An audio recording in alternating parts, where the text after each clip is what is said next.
Hi,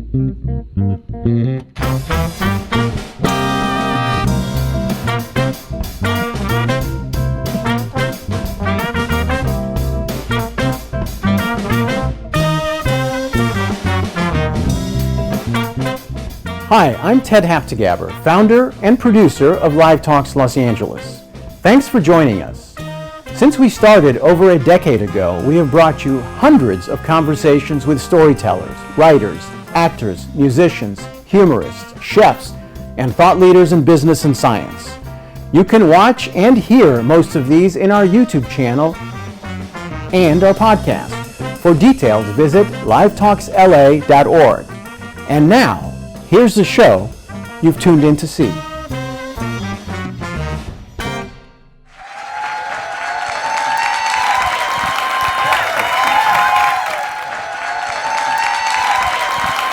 Hi, Schuyler. Hi, I'm so glad that you're here with me. I'm freaking thrilled. So I wanted to share with the class, but with you all that Schuyler was actually the first trans person I ever followed on Instagram. Oh. And this was probably 6 years ago, and Wow. I just remember beautiful like infographics, and I'm like, who is this swimmer?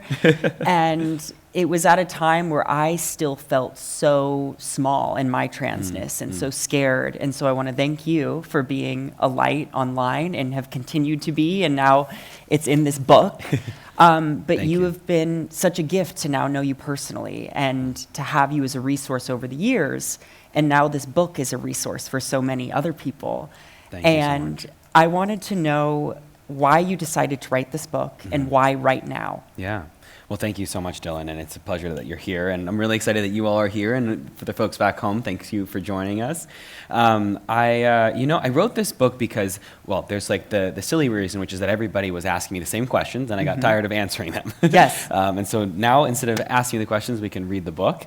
But the real reason is that everybody's babbling about trans people, and I mean babbling, right? They're not talking with intention, they're not talking with facts, they're not talking with a whole lot of research or background, right? Most Americans claim they've never met a trans person before, and at the same time, everybody's debating our rights. And so I really wanted to give people more grounding in this conversation so that we can actually enter it with real people present, as opposed to all of these lies and propaganda that politicians are feeding us in order to achieve their ideological gains and really just have power. Right? Right. So that's the main goal, is to give people that resource that so many of us didn't have. Well, I would like to get it for every conservative person in my life, especially my family for Christmas stocking stuffers. But who is this really for? Yeah. I wrote it, that my answer is sort of a cop-out, I think, but bear with me, I'll explain. I always say that I wrote it for anybody who would pick up the book. And what I mean by that is anybody who's willing to grab this book and say, you know what, he, she, they, what is that about? Right? What pronouns?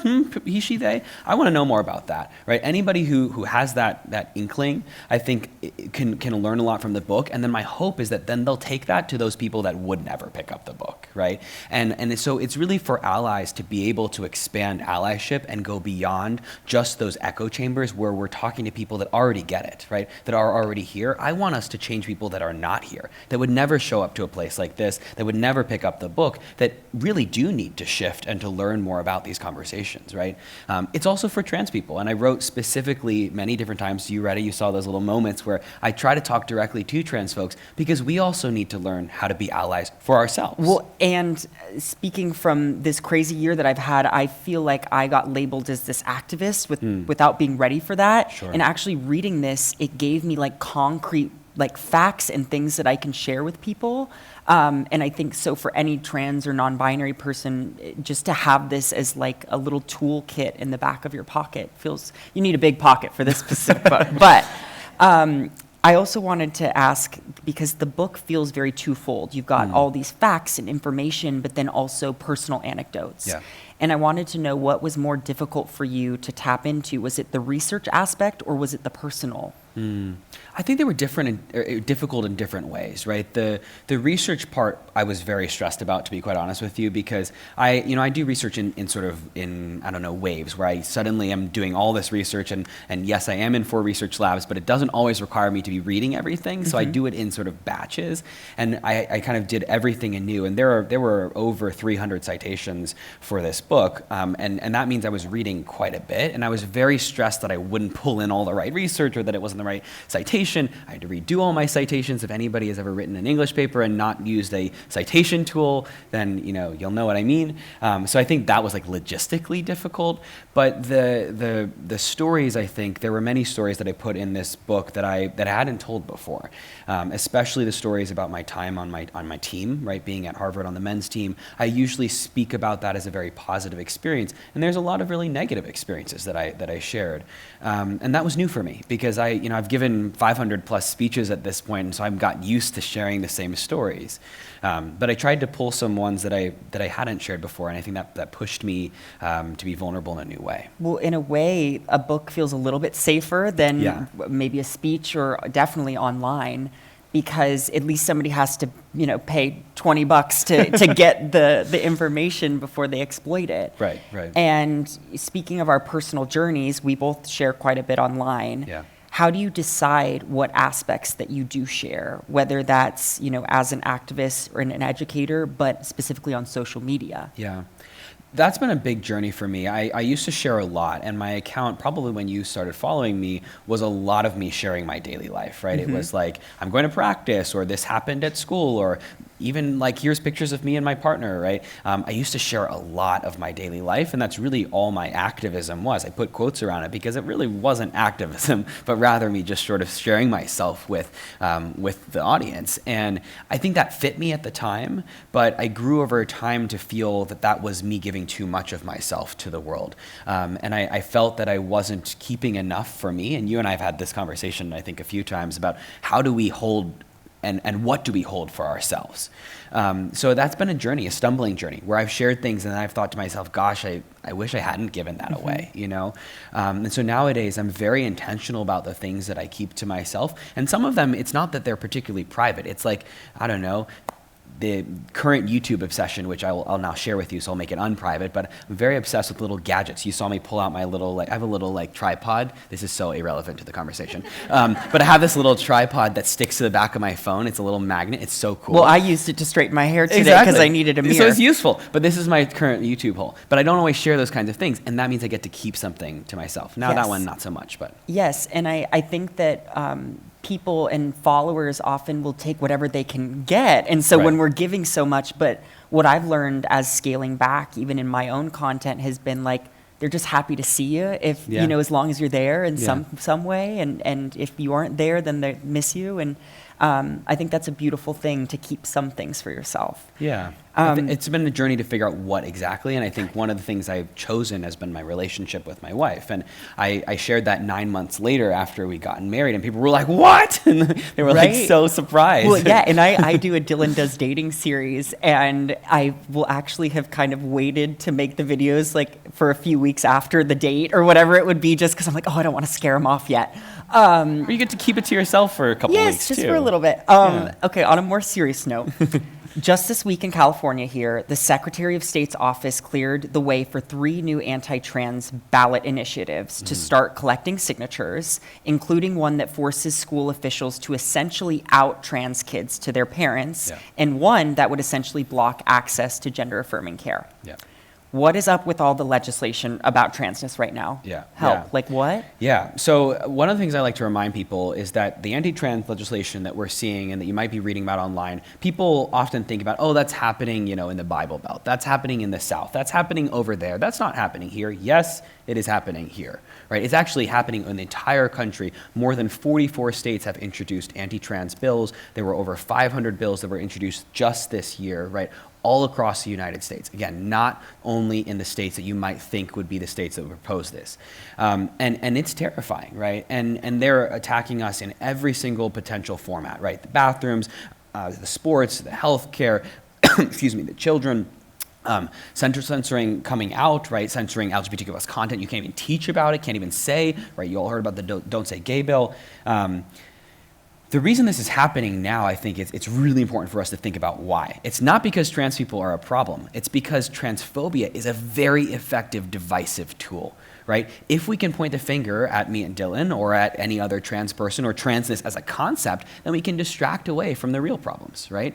And we can actually distract away from the people creating those problems, which are largely the people pointing the fingers at us.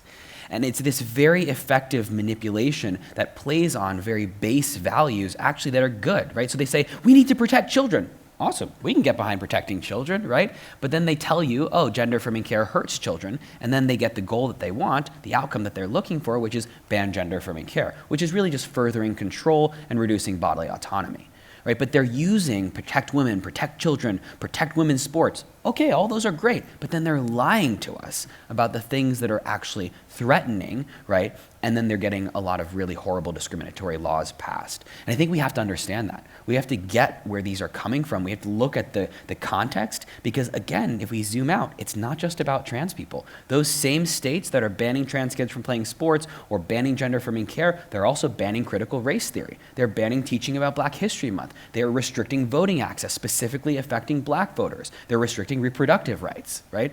All of these things are happening in concert, and if we boil them down, it's all about restricting self-determination and bodily autonomy, right? Power over your own self. And I think if we miss that, we're going to miss the whole context of this whole conversation. And do you think transness is going to be like an epic piece of this upcoming election next year? Absolutely. I mean, so the candidates that we're, I don't even want to say their names, but the people, they who shall not be named. There's one of them, and Yes. they open up their rallies, if you'd call them, with, y'all know that man, Dylan Mulvaney? Yeah, He's the end of our country. And I could think, oh my God, that could be the president of Yeah. my country. Exactly. And it's terrifying. Yeah. Speaking, you did touch on sports for a second there. Sure. And you have a history of trans sports within the book. Right. And I think specifically a lot of people approach you for this subject. And when do you think why do you think sports is such a major target, not only by these extremists, but even certain people that would label themselves as allies? Like they choose that to be the caveat, I feel I've been hearing. And they also segment it even further. Like, you know what, Schuyler? I'm okay with you, but not with her, right? Not with Leah Thomas, not with even Castor Semenya, who's not even trans. Those people over there, I'm not okay with them, but I'm okay with you, Schuyler. So we have a lot of, yes, very horrible extremist Republican folks and others in that category who are anti-trans, and there's a big bucket of anti-trans. But then we've got, it's sort of infecting more and more towards the left, right, towards people who have supported both of us and trans rights in general, who'll be like, yeah, but not here, because I care about fairness, right? Why do I think that this is working? Again, it's a manipulative tactic that's very effective, that's preying on fear. And what happens in a society where there's a lot of bias, which we live in that society, right? Racist society, misogynistic society, transphobic society. What happens in a society with a lot of bias is that we think that common sense is common sense, but it really is bias with another name. And what I mean by this is people talk about, oh, well, it's just fairness, it's common sense, it's just biological sex, it's common sense. But we don't realize that actually a lot of our common sense is based in biases that we've been taught or implicitly learned, right, through society. So a lot of people believe that all girls are worse at sports than all boys. There is no biological difference present before the age of puberty that would affect sports. In fact, in swimming, the girls' cut times for qualifying times at elite level meets are faster than the boys' ones. Why? Because girls are socialized to pay attention. Right? There's no boys will be boys. The girls actually follow the rules, and so they're actually faster. And swimming is a very even sport, right? You can't actually, it's not a subjective sport. So my point is that even this base misogyny, right, of girls are worse at sports than boys infects everybody, and then they think it's common sense. And I think that we have to get below that. And that's a lot about what I wrote in this book of trying to dissect these beliefs that people think are just a given to help us understand that trans people are not threatening anything. Right. And I think allyship yes, definitely deserves a clap. And I think allyship has to look differently right now. And the people that call themselves allies and then really push the boundaries of questioning. But on a lighter note, yes, let's talk trans joy. Okay. Where are you finding it right now? Oh gosh, I mean, I'm finding right here with you and being able to share space with other trans folks, I think has always been the centerpiece of my trans joy. Athletics is always something I come back to. I am currently attempting, I say attempting on purpose, attempting to train for the Boston Half Marathon. And so this weekend, well, don't clap yet, I haven't finished it. You're gonna. We'll see. But it's been in this really exciting endeavor of connecting with my body. And that's really, for me, what sports are about. It's about embodiment. It's about connecting with myself. It's about my own agency and feeling empowered in my body, which is why it's so critically horrible when we remove the ability to connect with sports, because it means we're removing people's ability to connect with their bodies. But it's a primary way I find joy. It sounds kind of funny because running is horrible and something that I'm very bad at. but it's such an exciting endeavor to connect with myself and to run shirtless, to know people are looking at my scars and probably wondering all kinds of things, and to get out there and to run and to be myself anyways. Right, and then also in sports, athleticism, moving your body, it can be so not about your transness in so many ways, and then people make it about it that, and you're like, whoa, it throws you. Yeah. But speaking on trans joy, back in August, the Human Rights Campaign brought the two of us and then a very large group of trans content creators. I think there was like 25 of us to San Diego, and I'm softly calling it TransCon, basically. It was TransCon. It was, we were in a hotel. It felt very like Comic-Con. But, we broke down a lot of really difficult topics and ways to help each other and navigate this really specific field and all of this hate and vitriol. And one of the things that came up that I found particularly interesting was sort of speaking on the allyship between the community. So, trans men supporting trans women and vice versa. Yeah. Can you expand a little bit on that idea? Yeah, I think when we think about communities, a lot of people think that they're monoliths, right? And a lot of people will look at trans people and say, okay, well, trans people, Dylan and Schuyler are both trans, therefore they have the same experience. And the reality is our experiences, not only because Dylan has 10 million followers, but also because we're very different people in the world, right? And also because you're a trans woman and I'm a trans man. And so we experience different forms of hatred, different forms of discrimination, right? I transitioned into male privilege, you transitioned out of it, right? These are really important dynamics that affect how we walk through the world and how others treat us. And I think it, for me, has been a really central understanding of how I show up as an ally to trans feminine folks, right? In understanding what my privilege looks like when I show up. And I think it's been interesting to have trans feminine folks also show up for trans men who might not have learned certain bits of assertiveness based on how they were raised, right? Yes, there is this bit of intersection that happens, almost like a high five on the way as we cross each other. And I love that. I think that's what's really beautiful about it, and to really see each other in the same playing field. And also on allyship, what about from other marginalized groups or anyone looking to fight transphobia? What are your thoughts for those people right now? So when we fight transphobia, we have to understand where transphobia comes from. Transphobia is a new invention, right? People are trying to say, oh, well, trans people are new. Trans is just a trend. Actually, trans people have always been here. And there's lots of evidence. I will talk about it in the book, so if you need citations, check that out. But we've always been here. There's actually lots of evidence that we existed in many different indigenous cultures around the world, not only existed, but were accepted and sometimes deified, right, celebrated as trans people. What's new is not trans people, but transphobia. And transphobia is also a function of white supremacy, because when colonization began to occur, or rather was perpetrated by European settlers that took over much of the planet, they actually enforced this very specific gender binary in order to deconstruct societies from within. And they imposed these gender binaries. The first people killed by a lot of European colonizers were the trans people and the queer people, because they didn't fit these gender binaries. And the reason I'm saying this is because that's where transphobia comes from. It doesn't come from a creation just of transphobia. It comes from intersecting systems of oppression, right? Patriarchy and white supremacy, primarily speaking. And so when we think about marginalized groups, we have to think about it more expansively. This is not just trans liberation. This is a collective liberation that all of us need to dive into, right? And I think that's for all of the people who've come before us, who have allowed us to even be here, right? We stand on the backs of a lot of really important, a lot of specifically Black women, right? Black trans women who started a lot of this activism and made it for that, we can even get our gender-affirming care, the fact that we can even stand here today and not be prosecuted or persecuted. I think it's so important for us to understand this history and understand why we stand with Black lives, why we stand with Indigenous lives, right? Why we stand with anti-occupation, right? All of these things are really, really important in how we consider showing up in fighting transphobia, because it is collective liberation. Love it. Thank you.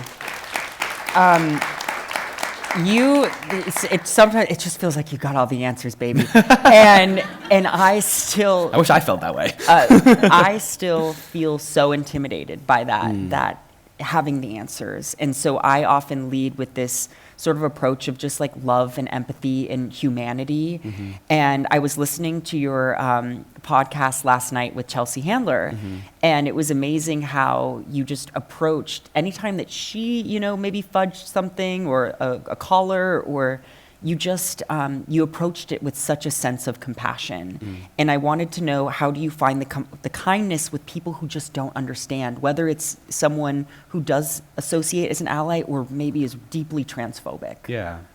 Well, I think that your empathy and compassion come through so clearly in your videos. So I think that's such a powerful skill that you have.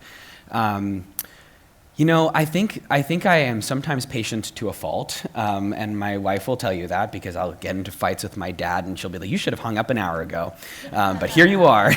I think part of it is a really dogged belief that maybe I really can get through to people, and so and I know the way to do that isn't by yelling at them. I think I also never want to dismiss the privileges that I have that allow me to be patient. I have a therapist and I can pay for the therapist. I've had a really great education that I'm very grateful for, that allows me to articulate myself, and I feel confident in my ability to articulate myself, and I think that lends me a patience as well. And so I have these privileges that I don't want to dismiss. They're part of how I'm able to show up. But I also think that a lot of it is me thinking about how I didn't always have the answers, how I don't always understand everything, how I wish that somebody would tell me, "Hey, you didn't get it right. Please do it better," right? And I think that when I think about that, I used to say things about trans people that I wouldn't agree with now, right? That I would think are not great, right? And not because I was deeply transphobic, but because I just didn't know better, right? And if I can have that kind of empathy for myself, then why shouldn't I have it for other people? Right, and I think we have a personal stake in making this world more understanding. And speaking from my experience, I have a very conservative family and I still love them very much, but getting through to them has taken a lot of time. Yeah. But I've watched that change happen. Yeah. And even with pronouns, they're still learning. And one thing I did really love listening to this interview with you last night was you were kind of directing a teacher how to navigate conversations with children. Yeah. And you were talking about asking them questions. Could you talk a little bit about how that's a way in? Yeah. One of my primary tools when I talk with people who are, let's say, deeply transphobic or saying that they're allies but not quite getting it, is to ask them questions. And one could call it like the Socratic method, but I more think of it as trying to get them to actually feel heard, first of all, in their opinion, and second, to get them to think a little bit more about their opinions. We have a deep crisis of not thinking critically in this country, and we're teaching people to not think critically consistently, right? By the way the media works, by the way that social media specifically works, by the way that teachers are teaching children, by the massive amount of censorship of anything that differs from the power structures in the world, right? We're not teaching kids to think critically. We're actually punishing them for doing so. And so what I try to do, if somebody says something really transphobic to me, I ask them, "Hey, what did you mean by that? Why did you say that? What do you think about that?" And I really try to get them to consider their own answers, because I think that brings them to actually a higher level of critical thinking, lets their defenses go down a little bit, and then we can actually engage in a conversation. And maybe they'll change their mind. Maybe they won't. But at least we'll have a conversation, right? And I think the core goal that I have, and I talk about this as a specific skill in the allyship chapter, so check that out to read more exactly about what I mean. But it's about trying to add perspective instead of trying to change it. If I enter a conversation with you and my whole goal is to change your mind, you're going to feel that and you're going to turn around and walk away, right? Well, maybe we'd have a better conversation, but most people will walk away, right? right? If I say, hey, Dylan, maybe you didn't consider this other thing, and I just want to give that to you so you can consider that in addition to what you already think, you're more likely to say, oh, maybe this other thing I hadn't considered would influence my conclusion. And so we can actually talk about it, right? So I always encourage people to do that. Right. So if we do that enough, the world will be a happy place. I hope so. Well, what does your ideal world look like for us? You know, I think that we have so frequently departed from the ability to connect with people, and I think I write this in the book as well. I think the connection with other people is the essence of our humanity. It's how we are humans, is the ability to connect with people, to think about ourselves and think about people, and we've largely lost that, right? There is so much polarization, so much hatred, and it's not hatred of a person. It's an idea, it's an ideology, it's a removal of humanity. And so I really want to encourage people to figure out how they can actually see humans in everything that they're doing, even if people vehemently disagree with you, right? I never want to see those people as less than human, even if I disagree with them. Right. And I think that's, for me at least, a really central tenet of my humanity, and I hope to call other people into that. Okay. Because I think also on connection, we're all here in this room, and that's a win in itself, because social media can be so isolating. And how is it, when you approached writing this book, different than when you approached making content online? Oh gosh, yeah. Well, I could put a whole lot more in this than on content. Those Right. 10 slides didn't let me put 300 citations in there. You know, I think the biggest difference for me was, I think thinking about, one of the similarities, I'll start with similarities. Similarities is that I was trying to create tools for people who already are on our side, if you will, who can then go and give it to other people, right? And I do the same thing on Instagram. But I think the depth of the information that I was able to provide here is very different from the depth of content creation. And It's like 2.0 or 201. Is that 201? You're the Yes. smart one. Okay, what is it? 201 it comes after 101. Yeah, Thank yeah, you. I think 201. I got a musical theater degree. I think that in my book, how do I say this best? I think that we can get a little bit beyond needing it to be viral, right? On content creation, if it's gonna get anywhere, it has to be clickbaity, right? It has to be something that people are gonna look at and then share, and that doesn't always mean that it's good, right? It means it can be, but not so much always. So I think, yes, there are pieces of this that are clickbaity, but what I hope is that it's more wholesome, and it can give you really a toolkit to have these conversations, and the kind of thoughts you have where, like, gosh, I wish I could respond to this person saying that trans kids don't deserve to play sports because I know they should, but I just don't know why. I hope this is where you can go, because there's so much that you can use to have these conversations that the media isn't giving you, right? And they're going to come to you with all these points of, well, but what is a woman? But testosterone, but biological sex. And there are active, real, science-based answers to those points that they're going to throw at you, and you can find them in there. Amazing. And before we open it up to the audience, I have one last thing. Okay. It's been a crazy few months for you. What are you going to do to celebrate? You know, she asked me this when we were in the back room, and I was like, I don't know, sleep. I think sleep. I think I'm gonna hopefully sleep a lot. I have been meaning to take a vacation for a while, and I hope that I can go somewhere either with mountains or a beach or both, and then not be on my phone. Maybe not even think about trans rights in this particular context for just a couple days, Yes. Maybe not read, some comments on my DMs for a little while as well. The best. And just Take hang it out. off. Yeah, hang out in the water. I love the ocean. It's my favorite place in the world. So I think that Boston water's a little cold. I don't think I'm going to go in the Boston water. Yeah, Okay. I think we'll go somewhere a little bit warmer. Amazing. And as far as writing in the future for you, what do you see? Do you see more books? Do you see just the way that your studies in academia go, that you're going to focus Yeah. on that? I don't know. I think I'll write another book. I think my agent's already bothering me. So another book will be on the way. But Well, no rush, because we just got this one. What exactly? But that's not how publishing things. What exactly it'll be about, I'm not entirely sure. But I think it's been really lovely to go on tour and to hear what people want from me, and what I think what I talk about that isn't in the book, I think is making me think a lot about where I want the conversation to go. And a lot of it is actually about privilege and navigating conversations with folks folks who have a lot of privilege and don't know how to use it, and then navigating what we do if we don't have privilege and how to access the things that we need anyways. So I'm thinking a lot about privilege, and I know it's a hot button word, so we'll see exactly what comes out of that. Amazing.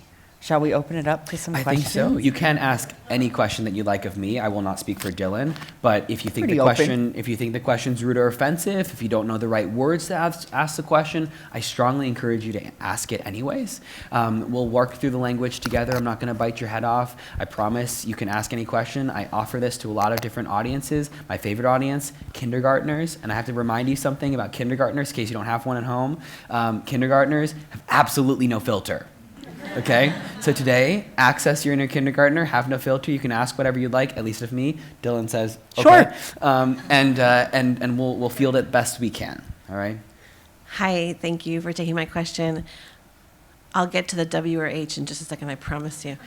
I am a parent of a 13-year-old trans girl, and I would love to know, I don't believe you're a parent yet unless you're keeping that secret, which is just fine, but I would love to know what would be your advice for parents of trans kids. I'm sure there's a lot of things you could say here, but just specifically on how to help her navigate what's coming. Yeah.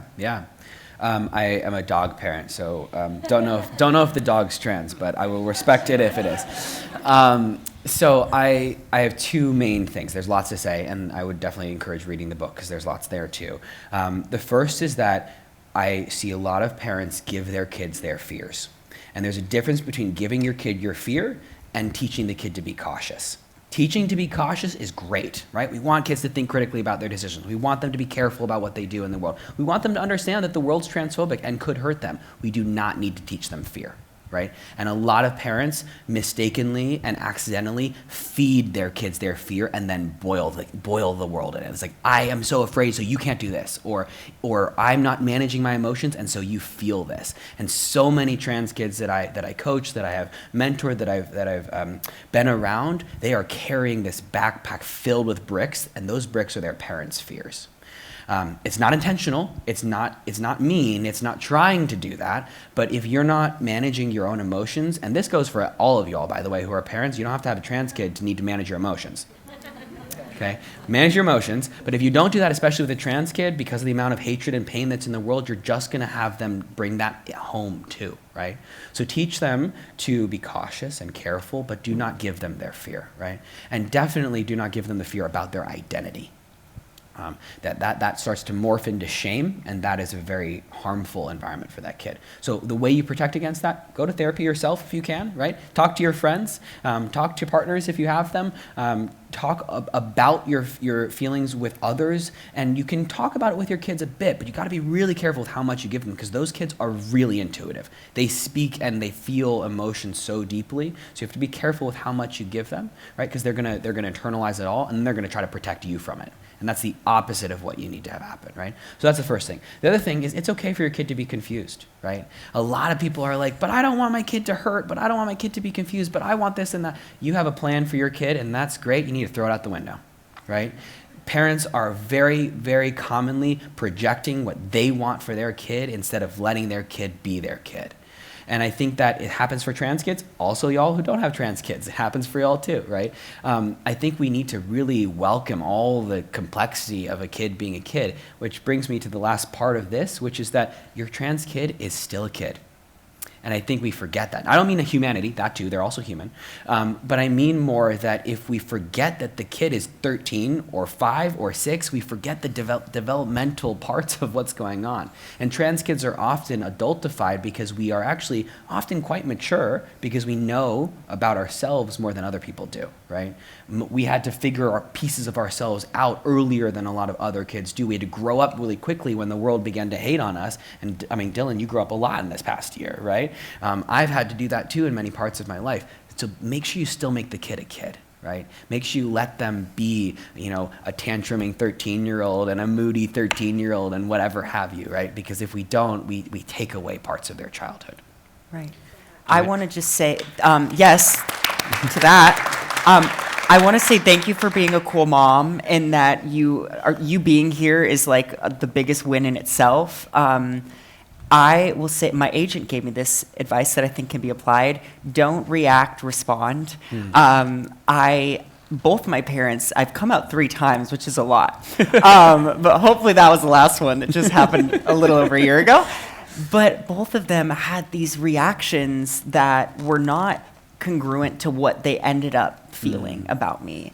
And, these sort of like offhanded comments that whether you're 10 or 25 or whenever this moment's happening, like we hold on to those for dear life and we believe that's the truth.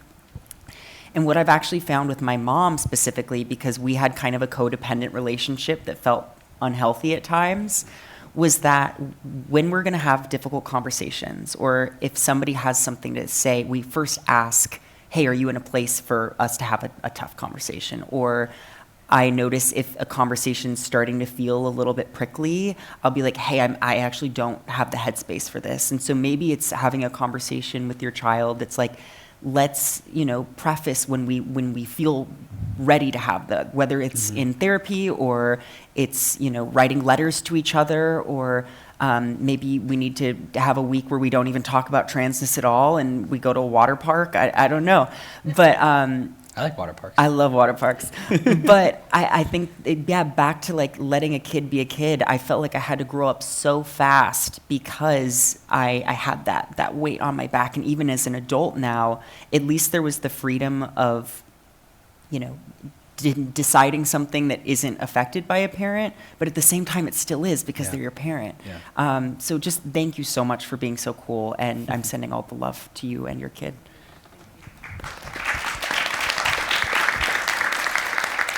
Hello. Hi. Thank you so much for being here. I'm going to piggyback off the parent conversation. I have a 4-year-old, and we just transitioned to she, her pronouns in August. And my question is, the difference between privacy and secrecy.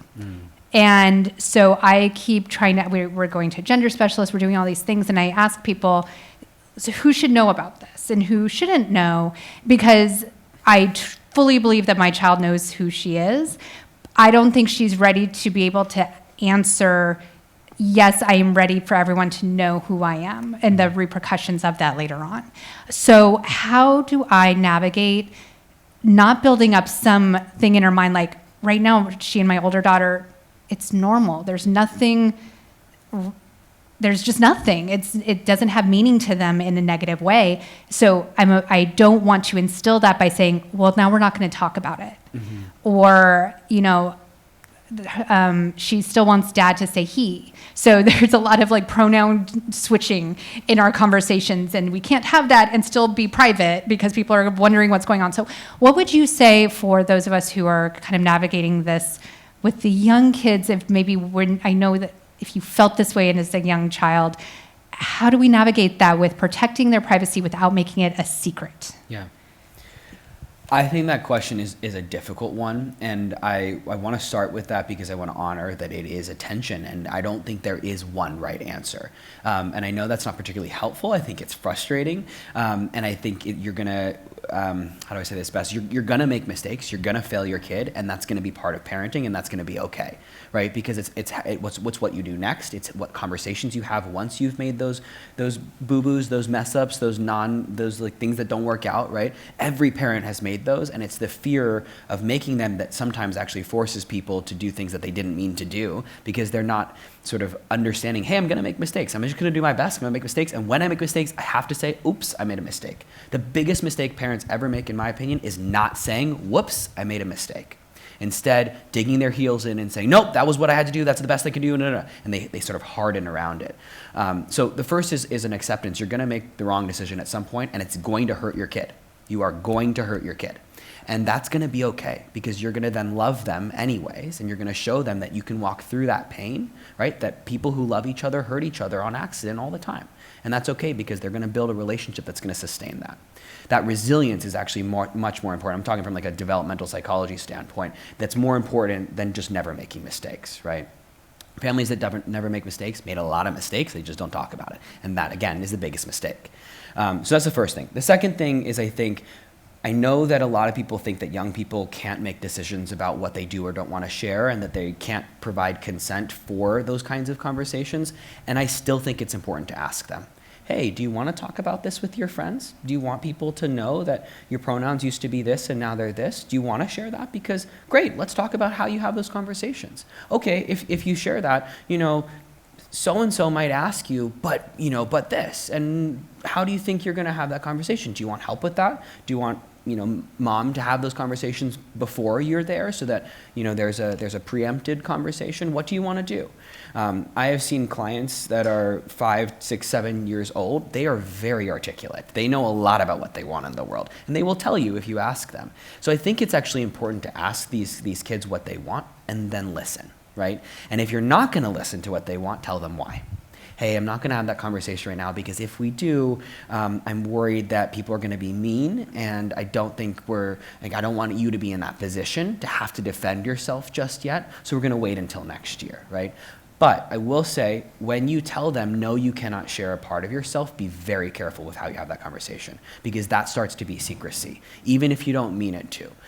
So I actually tend towards allowing a kid to share. If they want to share, I recommend letting them share. And yes, it does put them in a position of then being out, and it's harder to go back, but there's always ways you can switch, right? Whether it be to a different school, whether it be in a different new location. Kids also forget a lot of these things sometimes. I mean, a lot of times when they're 4, 5, and 6, it's like, cool, whatever, and then, they're in middle school, and I don't know how much of it carries forth when they're 4 or 5, especially not in a place like this.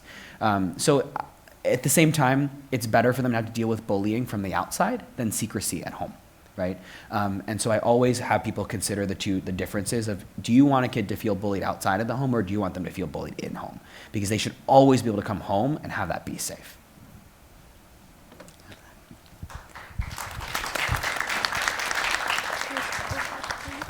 Sorry, I'm a little nervous. That's okay. Being an ally myself, what can I do as a counselor in training to help any client who might be struggling being a part of the LGBTQIA plus community? Because it's really important to me, since I'm going to be working with people, and I want to know what I can do to help them in addition to the work I already do. Yeah, I think that's a beautiful question. The shortest answer I can give is get them connected with community, right? My therapist that I believe saved my life when I was in a residential treatment center for an eating disorder. I was really struggling with my mental health. That's where I learned that I was trans. And my therapist really pressed into that conversation with me, and that's why I say it was life-saving, because she saw between the lines. I wasn't saying I'm transgender, right? She was reading through different parts of my history that I would drop here and there. So she did a really good job of hearing more than exactly what I was saying. But then, as soon as we started going into this territory of me saying I'm trans, she was like, great, here's this community we need to connect you with, right? Let's go have you go to a gender workshop. Let's have you connect with other trans people. Let's get you connected, because she was like, I'm not trans, I'm not queer. You need people who are, right? And we can still do clinical work here, but you need to be connected with community. I think that is imperative. And when I have I coach people. I'm not a clinician, but I do coaching with trans people. And a lot of times what they'll come to me and they'll say is I have a great therapist, and I like my therapist, but they're not trans, but they're not queer. And I needed to hear this from you. So there's certain things that people who are not trans just can't say, right? It just doesn't have the same weight. And it's nothing wrong with you, right? It's nothing wrong with any, I think, provider. It's just that we need community. So that's my sort of, actually that's the answer, is really make sure that you're connecting the community. And then the second part is just educating yourself, right? I think the worst thing an ally can, well, there's a lot of worse things that probably, one of the things that an ally can do, a mistake that an ally can do, is think that they've learned it all. Right? I think some of the most frustrating allies to me are the people that are like, yeah, I'm an ally. But they're more committed to the card that has ally written on it that they made for themselves than they are to actually updating the work, right? And I think that's so important. Even like me, I got to update my language too. And the first page of the book says, I might make mistakes in here, right? This language might not be up to date by the time it's published. And so be it, right? We all make mistakes. We all need to keep learning. Yeah. Do you have anything you want to add? That was great. Thanks. Okay. Yeah. First and foremost, I want to say I love you both so much. Schuyler, you're literally my idol. Oh, thank you. That's very sweet. I came out as transgender male a few years ago, and over the course of 3 years, I have had people get my pronouns wrong, and I don't necessarily know how to correct them because by fault, I'm a people pleaser. I just let them refer to me as she, her, and that's it. Because I know who I am, and they can think whatever they think of me, and that's fine. But at the same time, when they refer to me as she, her, and not he, him, that breaks down my self-confidence. So do you have any advice on how I would correct them in a sense where I can build my self-confidence, but also inform them that I am who I am and I would like them to respect it a little bit? Yeah, I love that question. Thank you for that. So I have sort of two parts that go with both of the feelings that you shared. The first is that it is so hard to correct people on your own pronouns. I am great at correcting other people's pronouns. I will interrupt somebody, I will yell at them, I will be like, that is wrong, right? And I will give them the correct pronoun if it's not my pronouns, right? But especially in the beginning of my transition, it was impossible for me to correct people's on my pronouns. And there was two reasons why. One was my self-confidence, and the other one is I knew what I looked like, and I knew people were going to put me in a box based on what I looked like and that alone, right? And I think that for me, it was really important. I did the dance that you did, which is, okay, I know who I am. You don't have to know who I am. It's fine. But the confidence, right, fell. And so what I did was I turned to my allies. I turned to the people around me and said, you correct people on pronouns, right? You tell them that pronouns are this, that, and the other, right? You tell them that those are not the pronouns that they should be using, and you take it up with them, please. And it's a privilege to have people that would do that. And it was very hard to ask for that, right? But I chose to ask the allies to do that instead of repeatedly asking people to use the correct pronouns because that felt more accessible to me. I also think it's more productive, right? It's more effective because if Dylan corrects my pronoun, right, corrects pronouns for me, then it's not only, somebody saying this is the correct pronoun, but it's like peer pressure, right? It's like you're the one who's doing it wrong and me and Dylan have got it right? So I think it actually helps the scenario. I've seen it work where other people correct and I think it's actually more effective. So I would recommend asking allies to help you with that. And then I would also always remind yourself that even if they get it wrong, you know who you are. I think that's a great reminder. And then lastly, I think for me at least, there's internalized transphobia that I was working through that made me feel like I couldn't correct pronouns, right? And that I had to look a certain way to ask for the right pronouns. And I think we have to break that down in ourselves. We have to understand that pronouns we don't have to look a certain way for pronouns to be. And the idea that gender is this like fixed look is ridiculous, right? There's so many different ways people look, so many different ways even our biology shows up, even without any hormone interventions, right? And we have to actually start breaking down this binary that we've all been indoctrinated into. I hope that helps. Yeah. Sure. Hi there. Sorry, I have a difficult question. So I hear all the time from cisgender people the way trans people are treated is terrible, the legislation. Why don't you all just get up and do something about it? But of course, we're 1.5%, 2% of the population. So how do we rope in all the cisgender people with good intentions and good hearts, but who think, I'm not transphobic, I don't discriminate, I don't personally, or I'm not connected to someone who's trans, so this isn't my fight. Why do I need to get involved? Because by not paying attention to the issues and not standing up for us, they're empowering all the transphobes who are waging war against us. Yeah.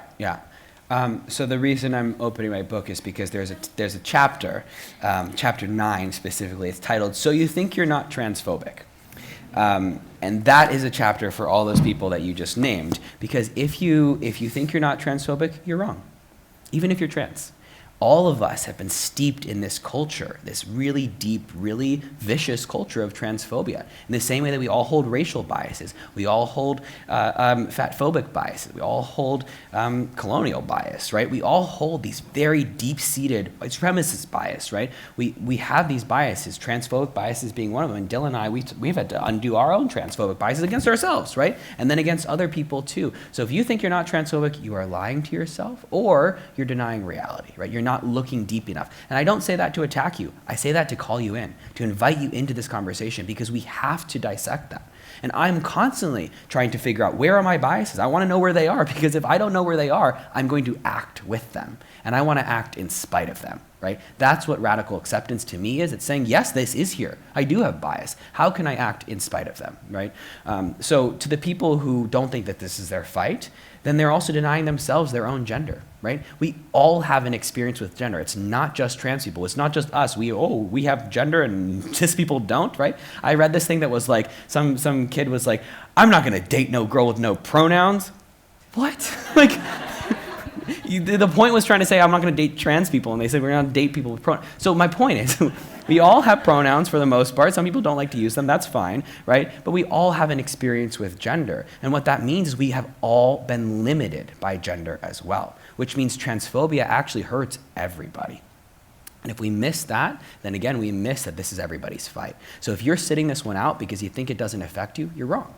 And I think we have to call everybody into that. And that's a lot of what I try to talk about in the book, is this recognition that liberation of trans people actually liberates all of us.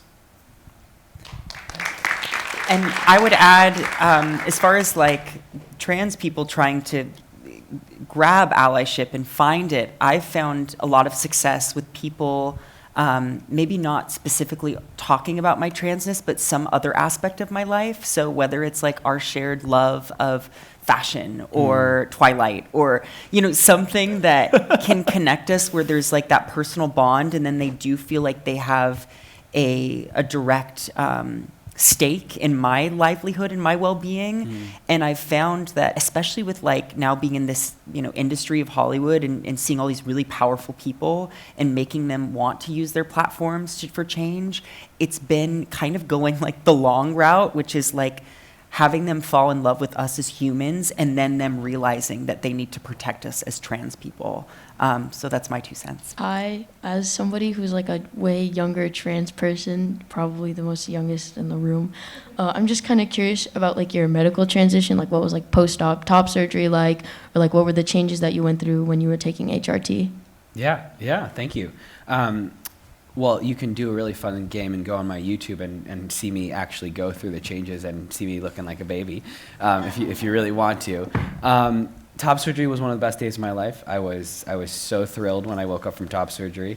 I woke up and I started crying, and the nurses were like panicking because they thought that I was upset about my earring that they had lost. They'd take out my earring while I was under. And I was like, I don't care about my earring. What? I was happy because I was crying because I was happy. And I think that, you know, I had spent so much of my pubescent years feeling like I was growing away from my body, feeling like my body was sort of detaching from what I felt was who I was supposed to be, and then to wake up, you know, after top surgery and finally see this part of myself that I, you know, actually had when I was a kid, right, before I had gone through puberty, was just this, I think, amazing homecoming, and I felt like I was more in my body than I had ever been. Testosterone was similar. I was more nervous about testosterone. I think it felt more unknown to me, and it wasn't reverting back to a version of myself that I had known, right? I had been boobless at one point. I had not ever had testosterone, right, in that way. So I think that it was scary and it was new, and I told myself, you know what, I'll try it. I'll have a couple of the shots and then we'll see how it goes, you know? And if I want to stop, I'll stop. And I haven't stopped. I have continued on. I'm year 9 now of HRT, and I feel like it's been a huge privilege to again feel like I'm growing into myself, growing closer to myself. I think that transition is a search for the truth, and I think all of us should be living our lives in search of the truth, right? Trying to align ourselves the best we can with our truths, and I hope that that's kind of where I keep going, and that's my intention. Hi, thank you, both of you, everyone here. Thank you. My question is, how do we unite each other? How do we unite with each other? I'm 48. My generation was about stay in your box, don't mix, and I think that was society also doing that in order to keep us from having enough of a voice. Mm-hmm. And I fear that we haven't dealt with that enough, and maybe that's an idea for a book. How do we unite in this fight? I don't want to call it a fight, but you know, it is a struggle, and I find myself I'm questioning my own identity, and I think because I'm doing that, I'm opening my eyes to what's happened, and I fear that it keeps happening, that we keep, well, you're a trans male, well, you're a trans female, and we are still not, like, where we should be, you know what I'm saying? Like, strong and being, and saying we are all the same. So how do you, or what's your advice for us, for the community, especially for older people like myself? And I would like to hear from both of you. How do you do it? Yeah. Do you want to take it first? Well, this is something that I learned from, at least within community, because I see a lot of discourse even between all of us, especially online, or taking stabs at each other in the comments. And I think there is a unity that has to happen between the community, especially in private and in safe spaces, because I think the more that these extremists can see us arguing or not seeing eye to eye on things, the more, ammo that they have, and how sad that they're using our, disagreements against us. And so I think that's the first part of it, is really fostering communication and empathy within each other. And then taking that out to the people who don't necessarily understand us, and bringing them in. What would you say? I mean, I think spot on. I think that I actually think that we have to take a huge step backwards. Kind of goes back to my comment about critical thinking. I think we've lost so much of our abilities to really sit and talk to another person. I feel like I'm an old man when I say this, but I truly feel like we need to revert back to a place where we can talk about difference, and we can talk about disagreements, and be able to do it in a way where we're compassionate to each other. But I will also add that we have deep divisions in society. I heard you say something that was like, we need to recognize we're all the same. And I actually respectfully disagree with that. We're not all the same. We come from very different privileges. We come from very different worlds, right? There's genocides happening in multiple places around the world right now. Their worlds are very different. We are not existing in the same contexts, right? And when we dismiss that, we're also dismissing the amount of pain that's fueling the disagreements and the disconnect. And I think we have to start to reckon with the amount of pain and what's the word I'm looking for? Atrocities that are being committed against humanity in many different ways, right? And that's again why I go back to collective liberation, because the same fights, right, the same systems are fueling all of these problems, right? The same white supremacy, the same patriarchy, the same colonization, right? The same oppression is fueling all of the atrocities in the world. And if we see them as disparate truths of this problem's over here, and this problem's over here, and this problem, and then we don't actually get to unify. And I think you were the one who first said this to me. You were like, the other side's having dinner every Friday night, and they are patting each other on the back, they're toasting all the things. They don't care what they disagree about. They only care about what they agree about. And that's why they are doing a really good job of their very manipulative, very effective propaganda, because they are just taking the things they agree on and they're moving on, right? We have to find what are our central tenets that we agree on. Can we agree that human life is precious, right? And I think the start to that, too, is just finding fascination in something that you don't understand, or maybe that you don't agree with. Like, I'm even thinking of, presidential candidate that thinks a certain way. I'm like, well, that's fascinating. like I think if that can be a way in, rather than that initial, like, what the hell is that person doing or saying? Yeah. And trying to go in that route of like, oh, why would they think that way? And then sort of dissecting it there, rather than that wall that we, I think, initially put up is it's a way. empathy, right? I think it's truly empathy. I'm supposed to be pubbing my book, but in a couple of weeks, Adam Grant's going to be here, and Adam Grant's book, Think Again, is amazing. And I would definitely recommend checking that out if you're thinking about also how to get people to shift ideology, right? Not a specific, like my book's about a specific topic. Think Again is about thinking again, and it's actually about the use of doubt.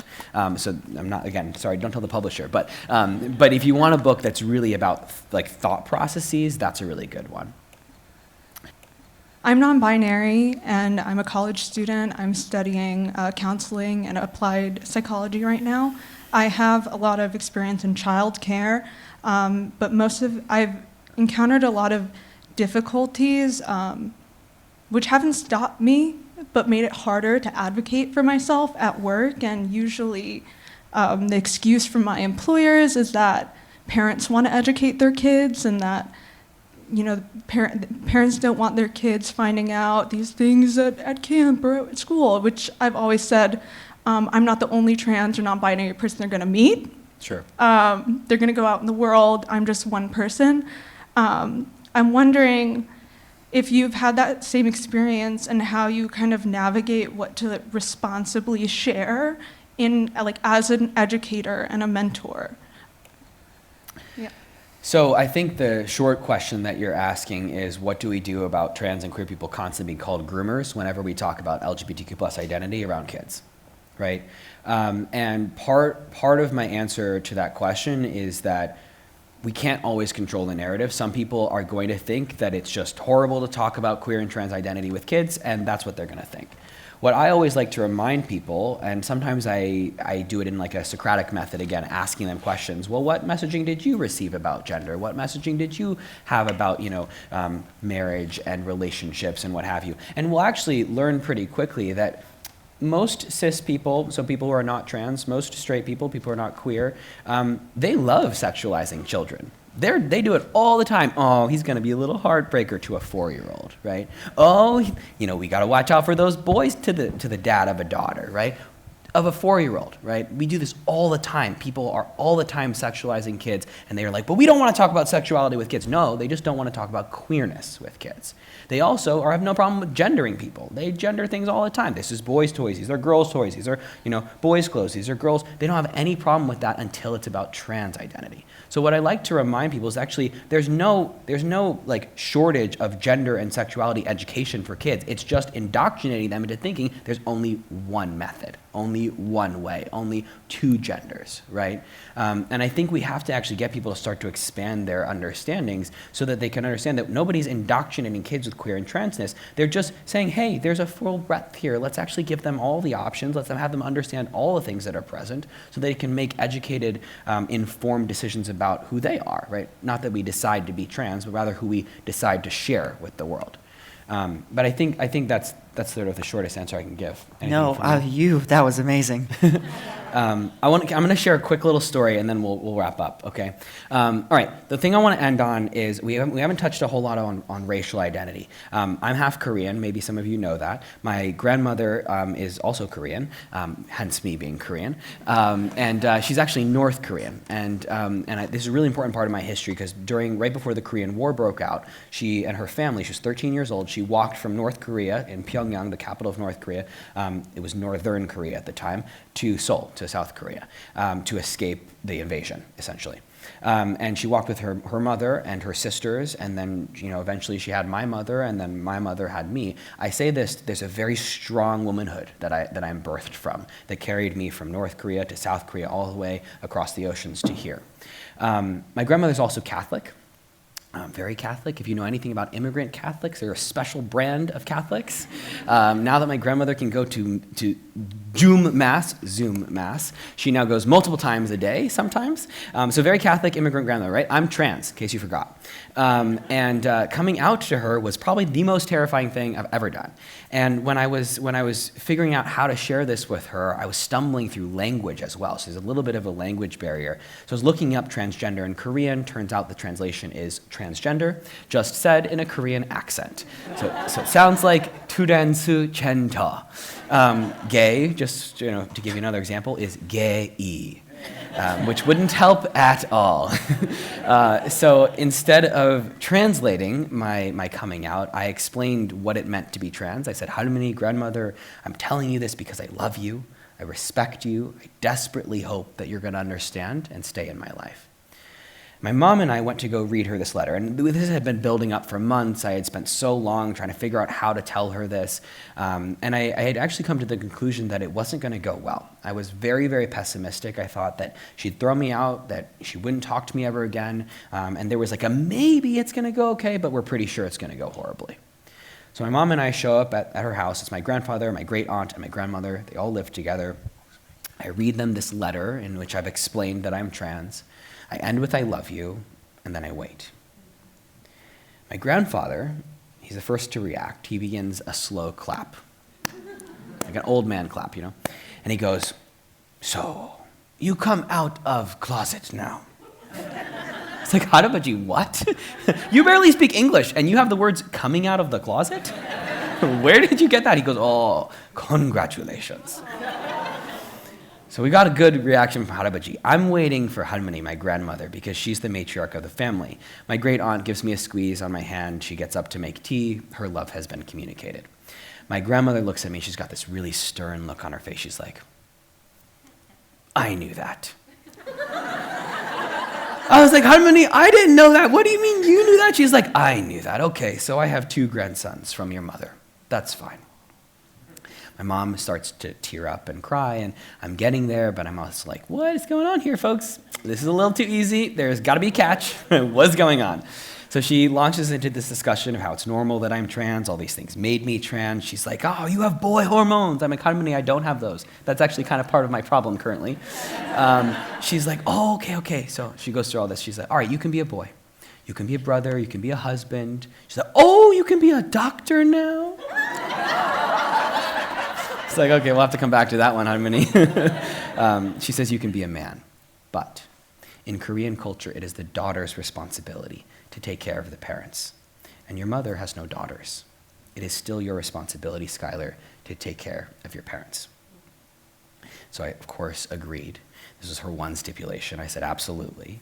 And I actually have those words, pumo hyodo, take care of your parents, tattooed in her handwriting beneath my mastectomy scar next to my heart. And it's my tribute to my history, the people from which I come, a tribute to my grandmother, a tribute to all the strong womanhood that brought me here.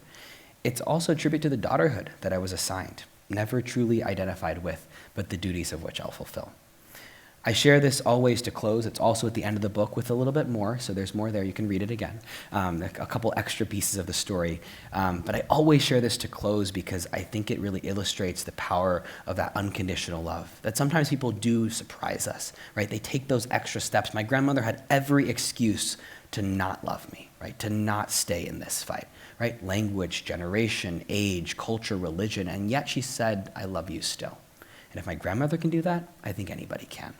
Not everybody will, and it's a privilege that I've had this kind of support, but we're gonna fight together for that day when this is common, when it's expected, right? And that unconditional love can always be an example for any of us for how we can love each other.